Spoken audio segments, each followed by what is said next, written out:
Senhoras e senhores, e o ponto de partida nessa nossa jornada será o seguinte: nós precisamos descobrir que algumas leis estabelecem o seguinte: estabelecem uma situação hipotética e para ela uma consequência. Exemplo, imaginem lá, tem um artigo do Código Civil 927 que diz assim, não nos interessa, né, não está no programa de vocês, mas só para exemplificar, diz assim, ó, aquele que praticar ato ilícito tem a obrigação de reparar esse ato ilícito. Uma situação hipotética, qualquer um que pratique ato ilícito e cause dano a alguém, qual é a consequência? O dever de reparação, perfeito? Então, o que acontece? Essa norma, essa lei, ela fica pairando, ela não tem incidência imediata, fica lá, paradinha. Qualquer um que cause ato ilícito tem a obrigação, que pratique ato ilícito e cause dano, tem a obrigação de reparar o lesado, claro? Essa norma, essa lei, ela fica pairando até que aconteça uma situação fática rigorosamente igual à hipotética prevista na norma.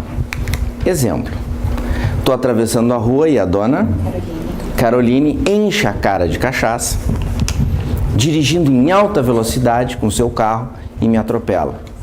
Cometeu ato ilícito, sim ou não? Praticou ato ilícito. Ou vocês acham que sair bebendo por aí e dirigir em alta velocidade seria um ato lícito? Evidente que não. Claro, então ela praticou um ato ilícito, causou dano a mim, me atropelou. Consequentemente, ela tem o dever de me indenizar. Claro isso? Tranquilo?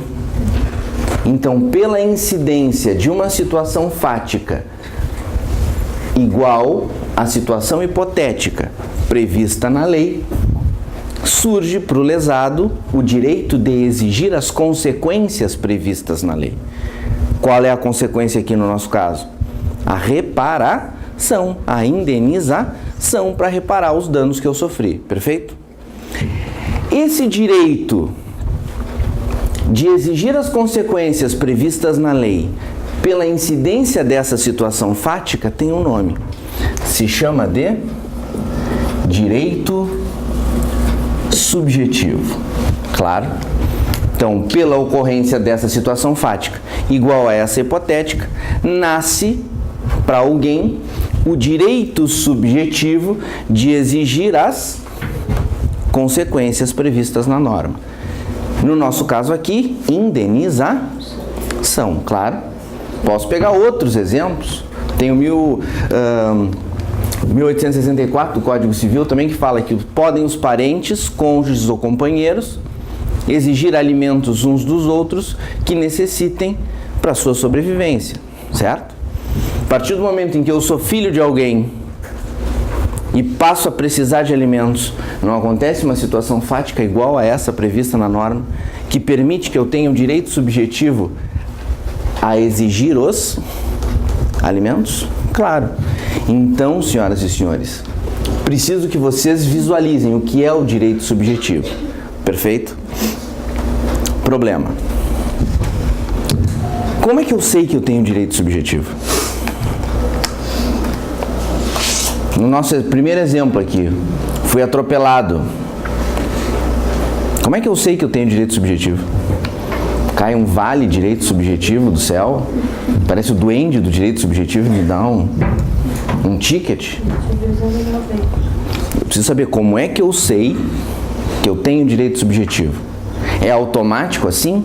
Não.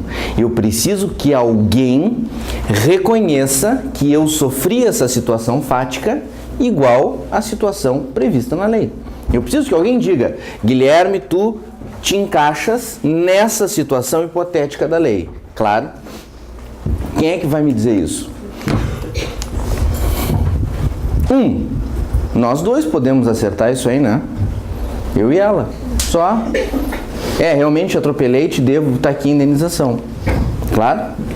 Isso aí se chama de autocomposição. As partes envolvidas na situação se ajustam entre si, perfeito? Mas e se não houver ajuste entre as partes? Aí quem vai dizer que eu tenho ou não o direito subjetivo é um órgão do Estado investido de jurisdição. Claro. Jurisdição. Jurisdicção. Um órgão que vai dizer o direito. Claro. Jurisdição vem justamente desse encaixe de dois termos latinos. Juris, direito, dicção, dizer. Então, é o órgão do Estado investido de jurisdição, desse poder de dizer o direito, que vai efetivamente reconhecer que eu vivi essa situação fática igual à hipotética prevista na norma. E que, por isso, tenho o direito de exigir as consequências previstas na lei. Claro isso? Dúvidas até aqui? Perfeito? Então olhem para mim o que diz justamente o artigo 1º do Código de Processo Civil. A jurisdição civil, contenciosa e voluntária é exercida pelos juízes em todo o território nacional, conforme as disposições que este Código estabelece. Claro? Perfeito? Probleminha. Esse artigo fala em dois tipos de jurisdição, voluntária e contenciosa. Qual é a diferença? A diferença é a seguinte: a maioria absoluta da jurisdição é jurisdição chamada de contenciosa. Por quê? Porque essa jurisdição contenciosa é a que se destina a resolver conflitos entre as pessoas. Claro? Eu acho que eu fui vítima do atropelamento, acho que tem que ser indenizado, ela não quer me indenizar, existe conflito, existe uma pretensão resistida, consequentemente eu vou precisar da jurisdição contenciosa para dizer quem é que tem o direito no caso concreto. Compreende isso?